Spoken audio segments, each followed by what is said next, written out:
တိုက်ခန်းတစ်ခုဝယ်တော့မယ်ဆိုရင်ကျွန်တော်တို့တွေကနေရာဒေသနဲ့ရက်ကွက်တင့်တော်မှုကိုအဓိကထည့်စဉ်းစားကြတယ်ဒီကနေ့မှာပစွန်တောင်မြို့နယ်လမ်း90အထက်လမ်းမှာရှိတဲ့ကျယ်ဝန်းပြီးရှယ်လန်ပြန်နေအောင်ပြင်ဆင်ထားတဲ့အကောင်းဆုံးဆိုတဲ့အယောင်ခန်းကိုကြော်ညာပေးမယ်ဗျာသူ့ရဲ့အကျယ်ဝန်းက18ပေ60ရှိပြီးတခန်းလုံးကိုနေရက်စရာမရှိအောင်ပစ္စည်းကောင်းတွေနဲ့လှလှပပလေးမိုးမှန်ထားတယ်ဗျာအလွာကတော့8လွာတိုက်ရဲ့6လွာဖြစ်ပါတယ်အခုအခန်းကတော့6လွာဖြစ်ပါတယ်အပေါ်မျက်နှာချက်တွေကအစတစ်ခုမှမခိုထားဘူးနော်မီးတီမီးကြိုးမီးလိုက်မီးပုတ်တွေကအစတေတေတက်တက်လေးထည့်သွင်းထားတယ်ဧကန်းကိုကြဲကြဲဝန်းဝန်းထားပြီးတော့အိတ်ခမ်းနှခမ်းကိုလည်းကြဲကြဲဝန်းဝန်းနဲ့ဖွဲ့စည်းထားတာဖြစ်လို့အသက်ရှူချောင်တယ်ဗျာတအိမ်လုံးကိုစစ်အစ်စ်တုပ်ထားတယ်ပါကေးအစ်စ်ခင်းထားတယ်ဝရန်တာပြတင်းပေါက်နဲ့နောက်ဖေးတကားတွေကအစ PVC မှန်တကားတွေထည့်ထားပြီးတော့တန်ပန်းဆန်းရှိတ်အပြည့်တက်ဆင်ထားတယ်ဗျာဘိုးထိုင်အိမ်သားကိုလည်းအစ်စ်ထည့်သွင်းထားတယ်နော်ရေချိုးကန်အုတ်ကန်အပေါ်တိုင်ကီပါသေးတယ်နောက်ဖေးမီးဖို့ကြောင့်ကိုလည်းကြွေပြားခင်းကြွေပြားကတ်ထားတယ်ဗျာ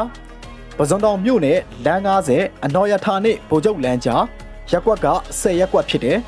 ပစွန်တောင်မြို့နယ်ရဲ့လူကြိုက်အများဆုံးလမ်းဖြစ်တယ်လို့ရက်ကွက်အသက်ဆုံးလမ်းလည်းဖြစ်တယ်ဗျာတိုက်တတန်းကခံမှန်းကြီး18နှစ်18နှစ်ဝန်းကျင်ရှိပါတယ်တိုက်အလှဲ့ကတော့အနောက်လှဲ့ဖြစ်ပါတယ်ခင်ဗျာမြို့ထဲနဲ့အနီးဆုံးနေရာဈေးနီးကျောင်းနီးဗန်နီးပြီးစူပါမားကတ်သွားမလား9မိနစ်သာလမ်းလျှောက်လိုက်ရေကျော်စီးတီမတ်စူပါမားကတ်ရှိတယ်လို့လမ်း90မဟာဗန္ဓုလလမ်းပေါ်ကစီးတီမတ်လည်းရှိသေးတယ်ဗျာတိုက်တဲ့စီးတီမတ်ကိုသွားမလားသင်ရဲ့လက်တကမ်းပါပဲဟဲ့ဗုဒ္ဓဘာသာဝင်တွေအနေနဲ့ရွှေဘုံပွင့်ဖျားရှိတယ်ဟိန္ဒူဘာသာဝင်တွေအတွက်လမ်း90ဟန်နူမာဖျားကြောင်းရှိတယ်အစ္စလမ်ဘာသာဝင်တွေအတွက်53လမ်းပလီရှိတယ်ခရစ်ယာန်ဘာသာဝင်တွေအတွက်ဘိုလ်ချုပ်လမ်းပေါ်ကချက်ကြောင်းရှိတယ်လမ်းထိပ်မှာလည်းအကင်ဆိုင်အေးဆိုင်ထမင်းဆိုင်အစုံလင်ရှိတယ်ဗျာလူမျိုးဘာသာမျိုးအကောင်းဆုံးနေထိုင်ဖို့အသင့်တော်ဆုံးနေရအသင့်တော်ဆုံးအခန်းဖြစ်တယ်ဗျာဒီအခန်းရဲ့ရောင်းဈေးက3500ကိုညှိနှိုင်းဈေးနဲ့ရောင်းချပေးမှာဖြစ်ပါတယ်ဆက်သွယ်ရန်ဖုန်းနံပါတ်ကတော့39 98 08 3939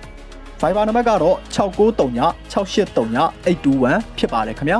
အားလုံးပဲမင်္ဂလာရှိသောနေ့ရက်များပိုင်ဆိုင်နိုင်ကြပါစေလို့ကျွန်တော်ဆုတောင်းမြတ်တာပူတာအပ်ပါတယ်ခင်ဗျာကျေးဇူးတင်ပါတယ်